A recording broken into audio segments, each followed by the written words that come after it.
Hello, welcome to our webinar today.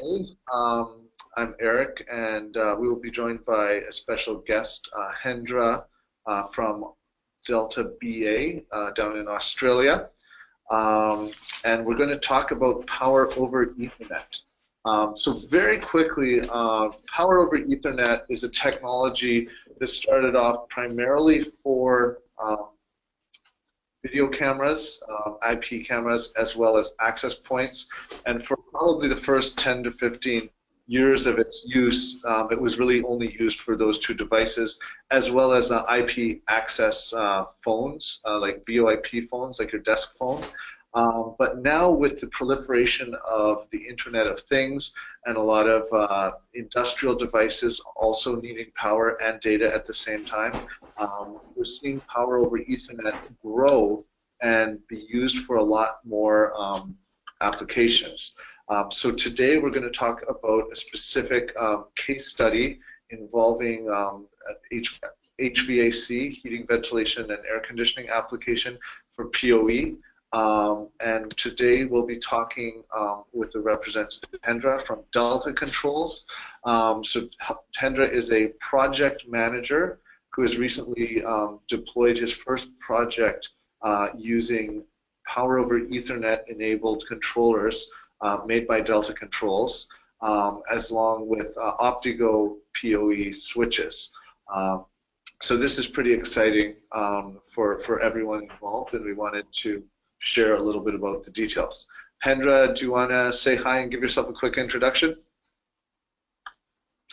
Hi, I'm Hendra.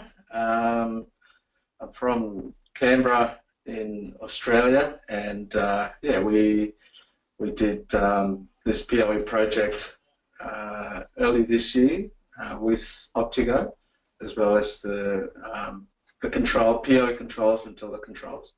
Yeah. So you're fairly experienced in the controls and HVAC industry. How many years have you been working with these projects? With the project was only obviously started late last year, but I've been around for about 20 years or so in the HVAC industries. Yeah. Okay, so 20 years of experience in controls, and this was your first project with PoE. Very exciting. Yeah, so let's look at the building. You mentioned it is in Canberra, the capital of Australia. What else is interesting about this building? The building is a 4-story commercial office with an area of about 77,000 square feet.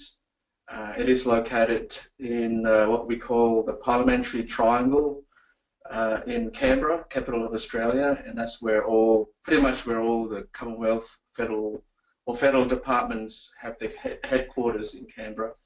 The building was built in about 2005, 2006. So the previous control system that was in there that's been around for nearly 10 years, and they wanted to do retrofit. They wanted to upgrade of the control system to something new, and then yeah, we were successful to win the project last year. Excellent. Is 10 years, is that a typical life cycle for a control system, or is that a typical point at which you do a retrofit, or is that earlier than normal? A little bit earlier than normal. A lot of the control system lasts for 15 to 20 years, but in this particular instance, there's a call to increase the neighbours' rating of the building to what it was, which is low, pretty low, to minimum of 4.5 stars. Yeah, so the building owner decided to undertake the upgrade or the retrofit. Okay, so the retrofit was driven not purely by necessity or a failure of the old system, but by a desire to improve the rating of the building.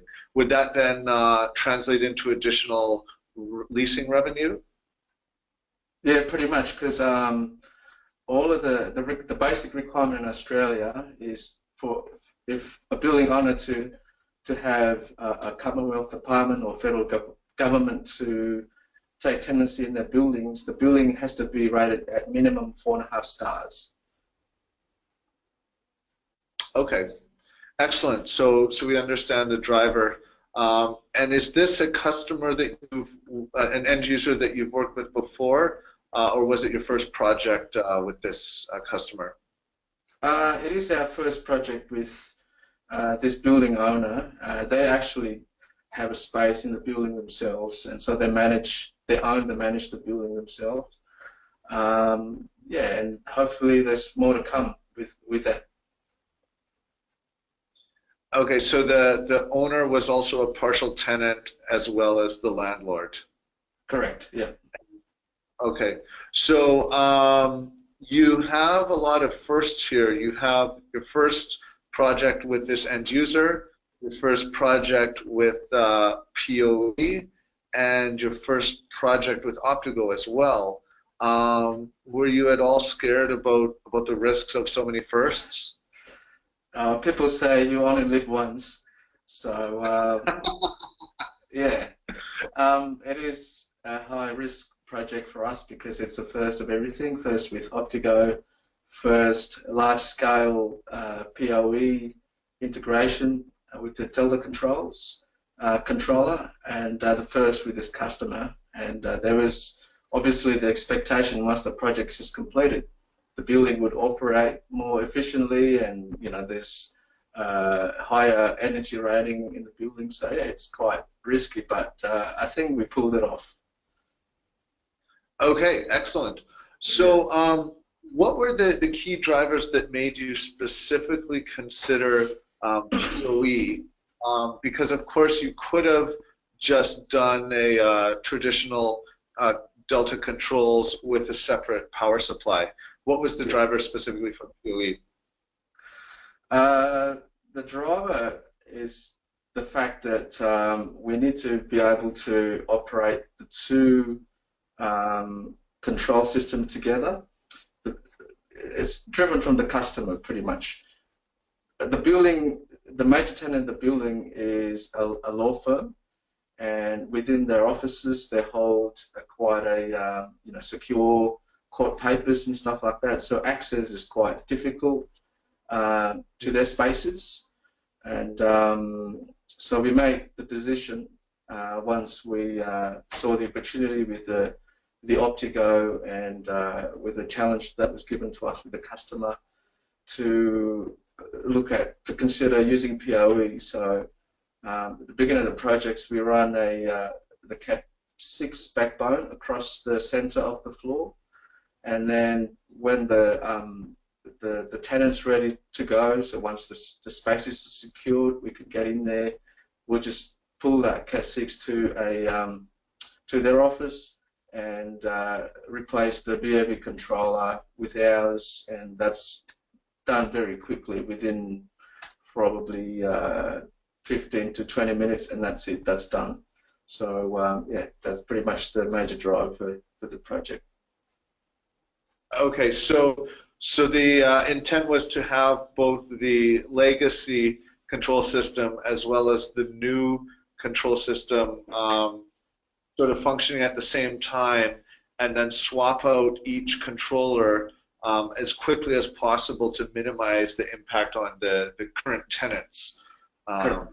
Yeah, correct. Yeah, we need to minimize the disruption while we carry out the retrofit. Yeah. Okay. And so having the devices using PoE allowed you to speed the connection of each new controller because it's just a single cable to snap in. Correct. Yeah, because between the legacy system and the new system, they both use different protocols. So the old one is a LAN system, and the new one we put in, obviously, it's a native backnet with the Delta controls. So yeah, we can't use the share RS-485 cabling, hence our decision to go PoE. Excellent. Cool. So let's talk about these PoE controllers from Delta that you used. Just give us a little background on what type of controllers they are. The one on the left is the DAC633 PoE controller. We generally use this controllers to control the fan coil units in the building. Generally, they serve meeting rooms, comms rooms, and stuff like that. The one on the right is the VAB controller, and that's obviously used for the VAB. So generally, there's no difference between this version of controls, which is the PoE, to traditional backnet MSTP type, except that the power for this controller, the power and the comms are done by a Cat6 cable. Okay, so so you have a Cat6 cable with native backnet. Are you using backnet over Ethernet or backnet over IP for this project? We use backnet over Ethernet for all of these, just to reduce the complexity of the IP, because there's over it's about 120, 150 controllers we have to use, and then we just it's a bit of a headache to assign that many IP addresses for those devices. Yeah. Absolutely. Okay. So the application is native backnet over Ethernet with power over Ethernet, all on one Cat6 cable. Excellent. Correct, yeah. Okay. And then we have the link if for those specific controls. Now, these are like a new model of controller specifically brought out by Delta for PoE, correct? Correct, yeah. And so I just wanted to comment because I have been talking to a few people in the industry about how PoE is done. And I've also heard of some solutions where you can have a PoE sort of, I think it's called a splitter, where it splits off PoE and power, and then you can just plug it into a regular, sorry, it splits off the Ethernet data from the power, and then you can just use a traditional controller. Did you consider using something like that, or what would be the advantage of using an integrated and fully designed PoE controller? Yeah, well, first of all, I suppose this is the only model of controls we have at the moment. Yeah, that's what we use for the project. But I think that probably the neatest solution for us anyway is just to run a single Cat6 to the controller instead of having to split them and stuff like that. Because I think we have to minimize the amount of time where we spend on the customers, the client spaces, because of those restrictions I mentioned earlier. Okay. Yeah.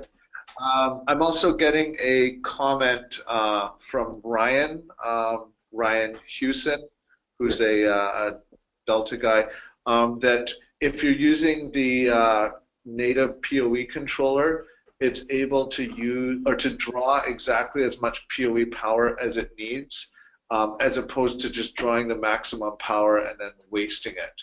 So in terms of power efficiency and power monitoring, the Delta integrated solution, as I understand, is quite a lot more effective and efficient.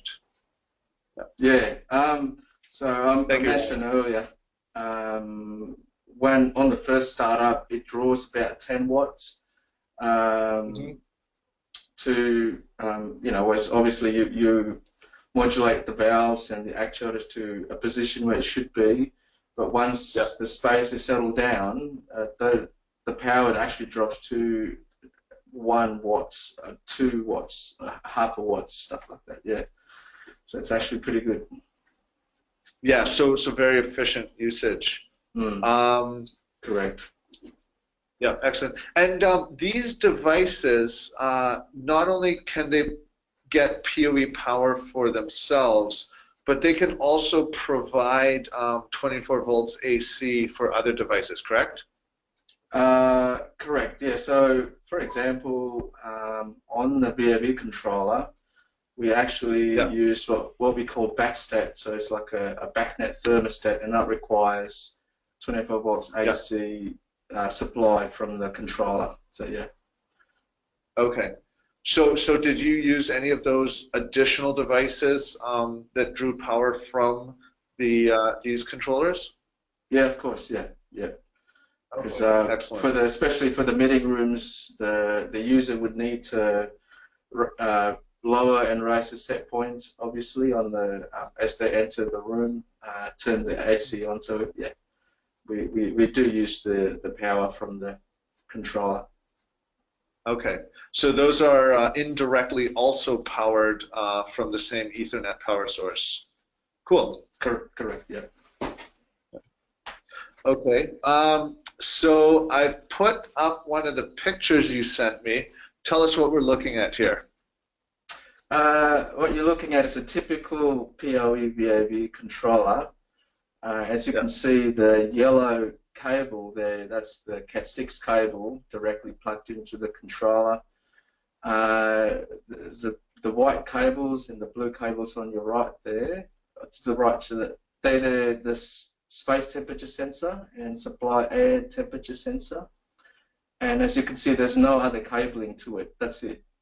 So as you can see, to retrofit the existing control is fairly straightforward. All we have to do is to swing the Cat6 cable to where it's supposed to go, took off the old controller and put this new controller, tighten up the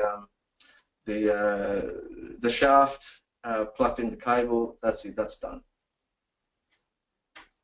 Okay, excellent. So if you didn't use PoE, how would things look different? It would look quite messy because we have to run a separate MSTP cabling, and that would require 2 visits to these spaces. We have to request a tenant to vacate their space twice or maybe 3 times to get to run the separate MSTP cable to them. Yep. Cool. Okay. So here's another picture. So this is the Optigo switch. Tell us a little bit about the installation of this. On each floor, pretty much in the center of the floor, we install a rack where we would put these edge switches, and there's 2 of them. So one loom of cable, we swing them to the east side of the building, and then the other loom of cable, we swing them to the west side of the building. Yeah, hence 2 edge switches pretty much. Okay. So I actually have a simplified version of the network. So this is a only 3 floors out of the 4, and it's also been stripped down to eliminate a lot of things other than the actual PoE devices. So you can see, just talk us through what we're looking at on each floor with reference to the pictures. Okay, the one that you see in the center there, that's where our edge switches, we have them right in the middle of the floor, and as you can see, one bunch of cables go to the left, to the west side, and the other ones go to the east side.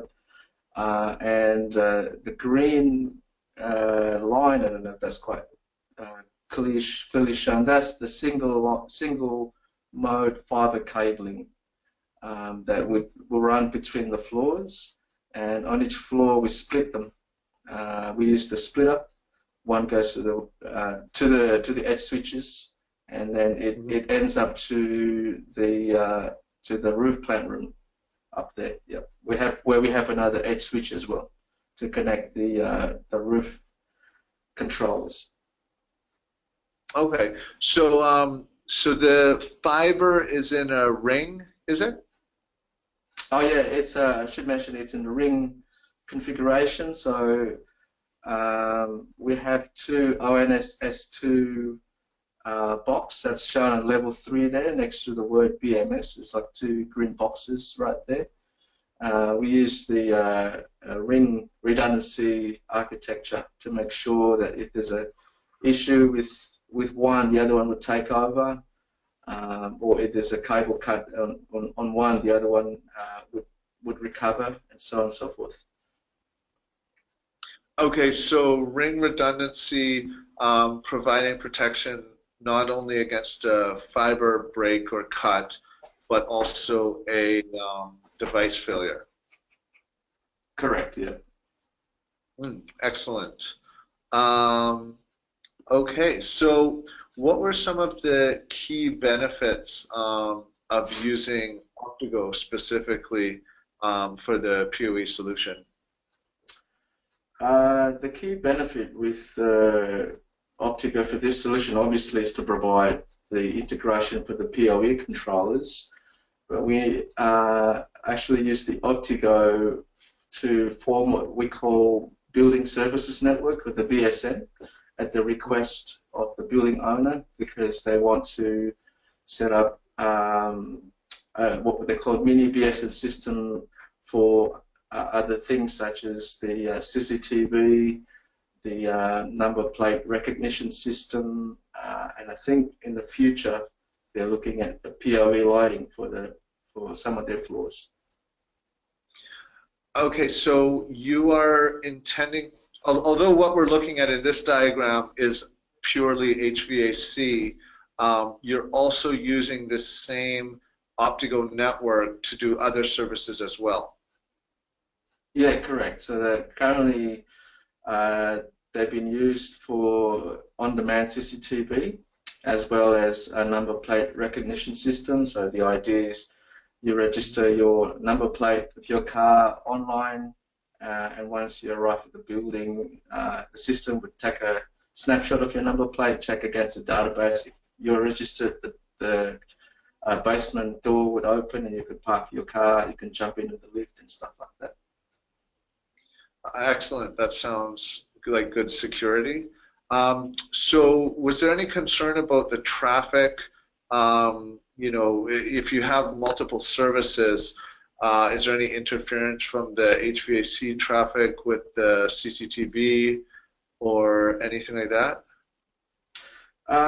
There was a concern about the bandwidth at the beginning of the project, especially to do with the CCTV, but there was pretty much the concern was unfounded, because it was an on-demand CCTV, and because the HVAC side took up it didn't take up any power whatsoever from the system. So we have actually plenty of bandwidth in there for the other things. So yeah, generally the system operates about 10% capacity. There's a lot of capacity for future expansion, so yeah, that's perfect.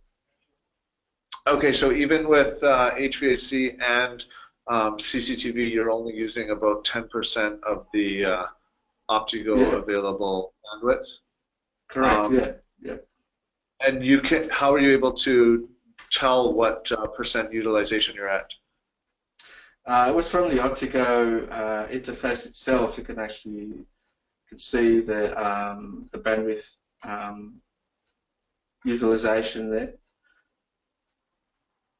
Okay. How about power? Were you at all close to the power budget on any of those switches? Not at all. The power-wise is about, I think, 20% currently. As I mentioned earlier, it's only at the beginning, at the startup of the building, where the power consumption is quite high. But what we've done, we actually staggered the start, so we don't actually, you know, take the power limit to 100% or anything like that. But once everything's settled down, this VFVs consume very little power from the system. Okay. So in terms of costs, how does this compare using the PoE and Optigo? How would that compare to more typical deployment that you've done in the past? Obviously, the PLUV controllers, they cost a little bit more than the conventional ones, but it's a factor that a lot of people haven't really considered, is actually the labour cost. We're able to save quite an amount of labour costs by having the PLUV, and that sort of outweighs the actual device cost itself. So at the end, we actually saved something in the project. There's more on the device cost, but less on the labor cost. Okay. Do you have any idea overall of what your savings would be as a sort of total installed cost? I think about 30% less from memory. Yeah. Excellent. Good to hear. Did you encounter any challenges as this project went through? Anything you hadn't thought of? Any issues? Yeah, it's the first of everything, as you mentioned earlier. So, of course, we come across some challenges. When we first plugged them all in, obviously, nothing worked. So we tweaked it. Of course. So we tweaked it a bit, and we come across some issues with how Optigo filters the backnet traffic, because I think the backnet traffic come out from this PoE devices are really, really small. So we, for a while, the network was quite slow, which is a bit weird because you expect the PoE, you expect it to be lightning quick, but you guys really quick to the rescue, and you actually pretty much came up with a new firmware within a few days of where the issue came up. We applied the firmware, and everything was so lightning quick now. Yeah. Excellent. Good to hear our support was there for you when you needed them. Okay. And so in terms of those issues, would you say they've all been resolved, both to your and the end user satisfaction? Yeah, of course. Everything's all resolved now. And I believe the end user or the building owner is quite pleased with what they have now. Yeah. Okay. And you informed the end user about sort of the technology you were using and that it was something new and cutting edge, and they were on board with this, or did you just sort of do it without them knowing? No, because they're part of the tenant in the building, so they're aware of everything we do in the building. But from the very start, we're always been open with the building owner that we're deploying a new technology, and this is the first large-scale PoE we have in Australia, the first Optigo integration we have in Australia, and yeah, we've been very open with the building owner from day one. And were they sort of excited to try out new technologies, or hesitant to be on the so-called bleeding edge? No, they're very supportive of what we have because they can see potential for this technology, for the integration of their CCTV and number plate recognition system and all that. Yeah. So the benefits weren't only to you. The benefits to the end customer were that once you put in this this network based on Optigo for operational technology, or as you guys refer to it, a building services network, that the end customer then is free to leverage that for additional services as well, and have some advantage there as well. Yeah, correct. Because the architecture of the Optigo system is quite open, so in a way that you can actually keep adding the splitters and put more edge switches to expand the system more. Yeah, it's actually quite good, quite flexible for the building owner to modify, to add services to it, and so on and so forth.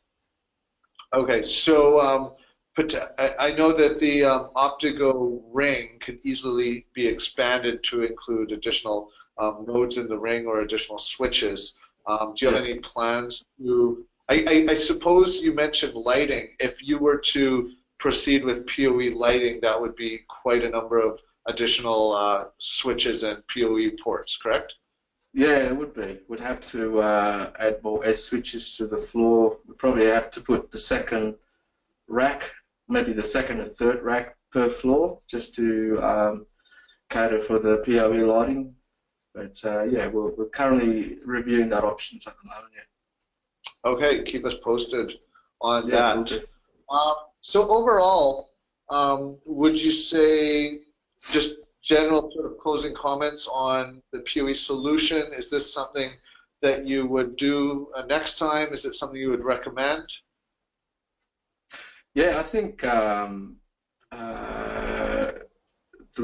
suppose this model works on the retrofit project. A lot of the what we call wet concrete project in Australia is brand new construction. The PoE model will probably not work unless it's specified by the consulting engineers. But Canberra being the capital of Australia, we have a lot of the Commonwealth departments here where they have their own internal data center and comms rooms and ICT facilities within their buildings themselves. And that's where I can see this PoE technology would thrive quite a bit. Yeah. Okay, excellent. Okay, so the next project you do, will you be using PoE again? Yeah, we're currently doing a large building for a Commonwealth department in Australia here, and we're sort of moving into the fit-out phase of the project. There's a lot of what they call the ICT rooms, and we're considering the use of PoE solutions to get around the non-24 volts AC restriction in those spaces. Right. Okay. Excellent. Glad to hear. Yeah. All right. Thanks very much, Hendra. We'd like to open it up for questions now. So if any of the webinar participants have any questions, you can go ahead and type them into the chat window. Questions for either me as Optigo or Hendra as the project master. Let us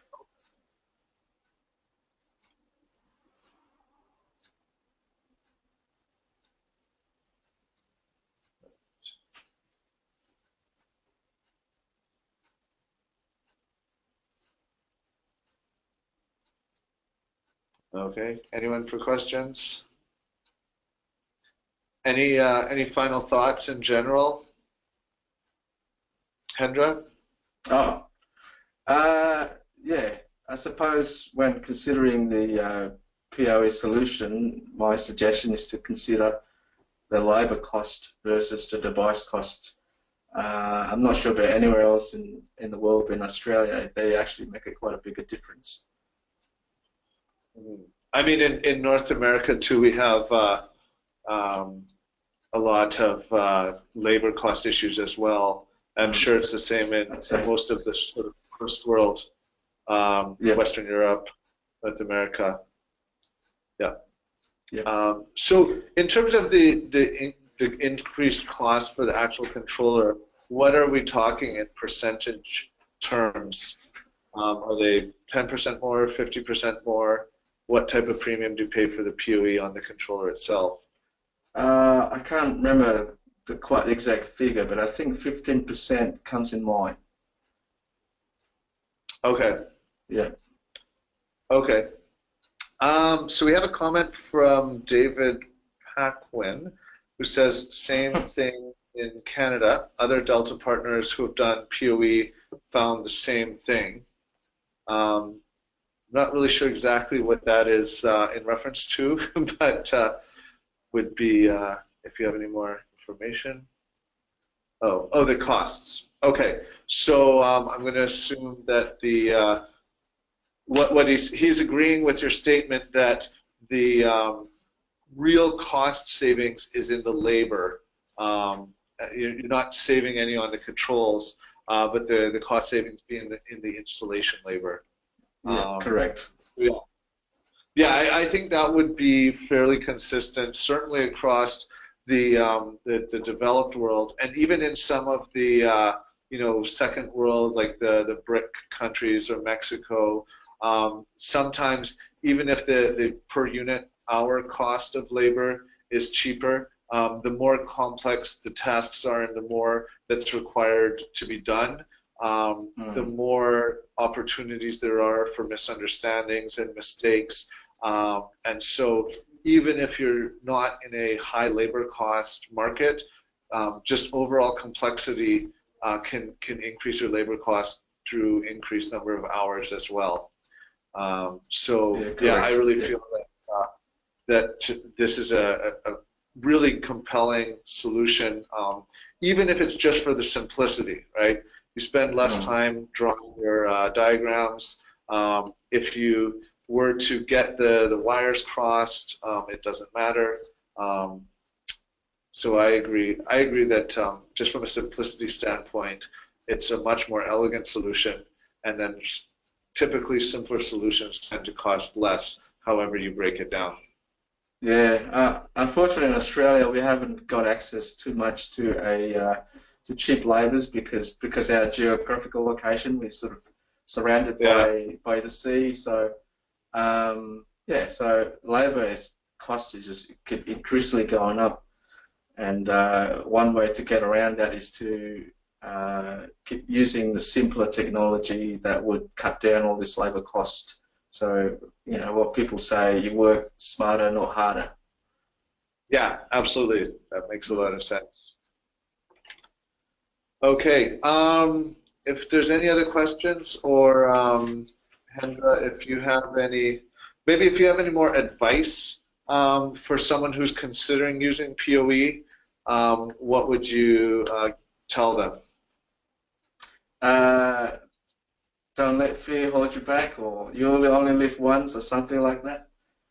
You only live once. Excellent. Okay, just go for it, basically. Yeah, that's it. Yeah. Yep. Okay, fantastic. I think we can wrap it up then, if there's no more questions. Thanks so much for your time, Hendra.